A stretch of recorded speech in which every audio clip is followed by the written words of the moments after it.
Never judge a book by its cover. This is a saying that we have all heard many times before, and I'm pretty sure we will continue to hear this saying throughout the rest of our lives. The problem is, we all hear this saying, but who will be the first one to abide by this saying, and listen to this saying, and understand this saying? Why is it so hard for us to accept someone in life who doesn't look like us or dress like us? And instead of getting to know this group of people, we label them and stick them in a box with all of our other misjudgments and misconceptions. The Muslim woman is a part of the many groups we choose to stereotype today. And though there is many things that I can speak about with this group of women, I am choosing to only clarify one today. The topic that I'm choosing to clarify about these Muslim women is their dress attire. We see them all the time on the street, and most of the time they're fully covered, with showing little or no skin at all. So let me be the first one to tell you, Muslim women don't dress like us. In fact, they are fully covered, showing little to no skin at all. Muslim women choose to wear veiling and loose-fitting clothing. In the book, Whatever You Know About Islam, John Espinazo, that veiling was the original sign of honor and distinction. And Muhammad, a Muslim prophet, back in his time, his wives and upper class were the ones who wore the veiling to show status. And after that, generations later, a lot of Muslims adapted to that practice. Since Muslim women follow the Quran, it speaks for the believing woman to lower her gaze and protect her guard. It also tells them to cover their bosoms and to guard their beauty.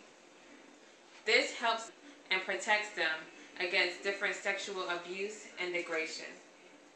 The purpose of this is for the Muslim women not to be known by their beauty and sexuality, but for their mentality and spirituality. This also lets the women know that God does not judge them on their looks, but God judges them on their hearts. The general clothing for Muslim women is called a hijab.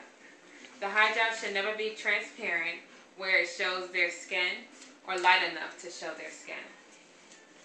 In the web source, The Islamic Garden, Selma Cook says that the hijab should never be excessively rich or excessively pretty to gain admiration, but neither should it be excessively poor or ragged to gain sympathy.